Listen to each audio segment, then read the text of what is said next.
Meus amigos, a gente vai aqui trazer algumas orientações, alguns comentários para familiarizar vocês com o formulário, que é a ferramenta para coleta de dados e informações que vão compor o Anuário Mata Atlântica de acompanhamento das metas de Aichi para o bioma. É fundamental lembrar que o instrumento que vocês terão para fazer o trabalho é um instrumento participativo, interativo, que é o hot site do projeto Anuário Mata Atlântica, pelo qual vocês poderão constantemente se comunicar, tirar dúvidas, etc., junto à coordenação do projeto. Um destaque fundamental é que as informações que interessam para essa primeira edição são informações sobre atividades feitas até o final de 2011. Porque aí depois, a cada ano, isso vai ser atualizado em cada edição. Essa primeira edição ela deve ser lançada durante a Rio+20, que ocorrerá em junho. O que se pretende com esse trabalho é contribuir para que se possa acompanhar as metas de Aichi focando no bioma Mata Atlântica. Se pretende um processo dinâmico e participativo, e que pode inclusive ser aperfeiçoado, incorporando sugestões e questões trazidas no processo por vocês. Se espera que as informações venham por cada tema específico de cada meta no âmbito do bioma, mas também trazendo questões que podem surgir de forma transversal, como por exemplo a discussão do Código Florestal, modificações que afetam também o bioma, desde que se possa mensurar de alguma maneira a interferência dessa questão transversal no bioma, em cada estado, em cada região. Algumas sugestões que são trazidas são as seguintes. Primeiro, que vocês tenham todo o cuidado para que se incluam apenas informações referentes ao bioma Mata Atlântica em cada estado e cada região. As fontes de dados devem ser citadas e as informações utilizadas devem ser buscadas as mais fiéis possíveis ao conceito de cada meta, né? E as mais confiáveis e com disponibilidade, com acessibilidade à fonte das informações. É importantíssimo identificar se foram elaborados planos estratégicos, estaduais, regionais ou municipais para o cumprimento das metas da CDB, as metas de Aichi, e se existem em cada estado metas para os intervalos intermediários, como 2014, 2016, 2018. É muito importante que sejam identificados segmentos e parceiros, né, stakeholders, que devem ser articulados no processo de perseguição das metas de Aichi para que se atinjam os objetivos e as metas possam ser alcançadas. Queremos também, nesse processo, identificar se existe uma estrutura de governança em cada estado para monitorar, avaliar, aprender com o processo e atuar corretivamente durante a implementação das metas de Aichi. É fundamental que esse processo permita que sejam identificadas novas estratégias nacionais ou subnacionais que possam colaborar para o alcance das metas de Aichi. É importante identificar os responsáveis pela implementação de cada meta em cada estado e também se existem recursos disponíveis ou fontes potenciais de recursos para a implementação das metas de Aichi. Agora nós vamos fazer alguns comentários específicos sobre o formulário, sobre a sua estrutura, visando subsidiar o trabalho de vocês. Usar alguns exemplos de objetivos e metas para explicar bem como a coordenação trabalhou. O objetivo estratégico A diz que é fundamental tratar das causas da perda da biodiversidade, fazendo com que as preocupações com a biodiversidade permeiem o governo e a sociedade.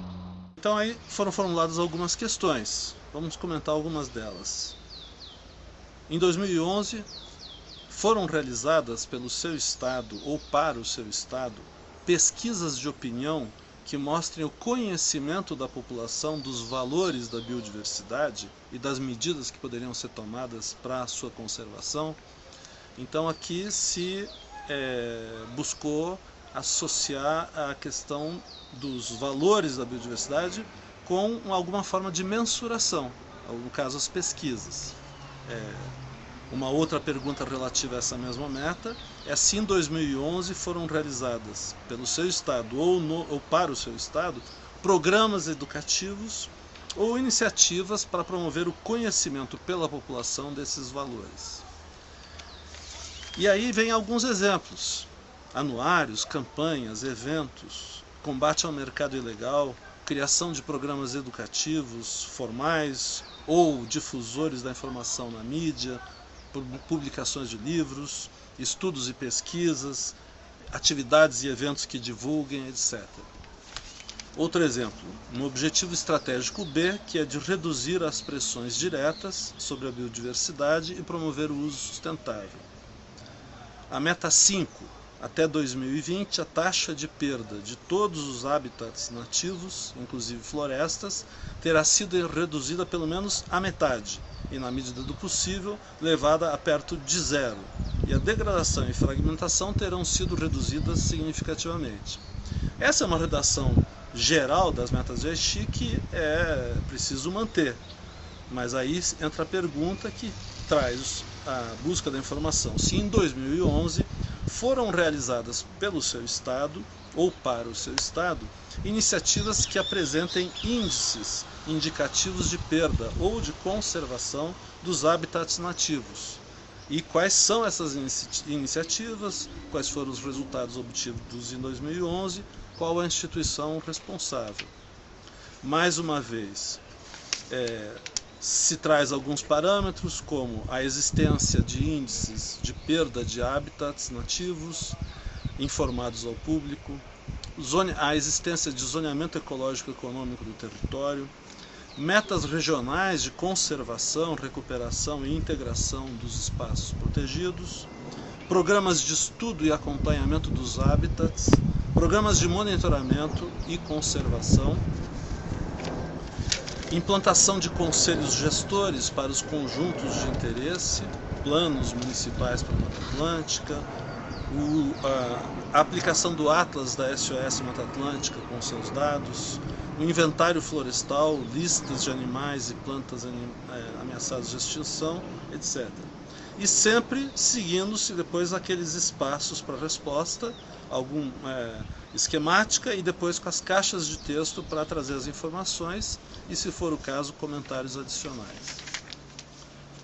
Objetivo estratégico C, melhorar a situação da biodiversidade, protegendo ecossistemas, espécies e diversidade genética. A meta 11, até 2020, pelo menos 17% de áreas terrestres e de águas continentais e 10% de áreas marinhas e costeiras terão sido conservadas por meio de sistemas de áreas protegidas, geridas de maneira efetiva e equitativa, e integradas em paisagens terrestres e marinhas. Exemplos de questões que o formulário traz. Foram criadas em 2011, em seu estado ou região, áreas protegidas terrestres ou marinhas? Indique quais são as áreas e as instituições responsáveis. Outra questão, as referidas áreas estão efetivamente implantadas, inclusive com os sistemas de gestão funcionando? Existe no seu estado ou região pesquisas que indiquem melhoras na situação da biodiversidade local a partir das áreas protegidas? Então sempre abrindo espaço depois para que vocês sugiram eventualmente complementos. Mais um exemplo, objetivo estratégico E, aumentar a implementação por meio de planejamento participativo, gestão de conhecimento e capacitação. Meta 17, até 2015, cada parte terá elaborado, adotado como instrumentos políticos e começado a implementar uma estratégia nacional de biodiversidade e um plano de ação efetiva, participativa e atualizado. Finalmente, meta 20, um último exemplo, até 2020 no mais tardar, a mobilização de recursos financeiros para a implementação efetiva do Plano Estratégico de Biodiversidade 2011-2020, deverá ter aumentado substancialmente em relação aos níveis atuais. A questão correspondente é: há em seu estado ou região planos ou projetos para mobilizar recursos financeiros para a implementação efetiva do Plano Estratégico da Biodiversidade 2011-2020? Indique quais são os planos e projetos, os resultados obtidos em 2011 e as instituições responsáveis, considerando novas fontes de financiamento, investimentos por setor, criação de fundos de projetos, parcerias estratégicas que favoreçam a colaboração ou a mensuração do conjunto de recursos destinados. Então, essas são algumas orientações, alguns comentários, e nós esperamos então que vocês, a partir disso e também interagindo com a coordenação, possam fazer um bom trabalho de coleta de informações para essa primeira edição do Anuário.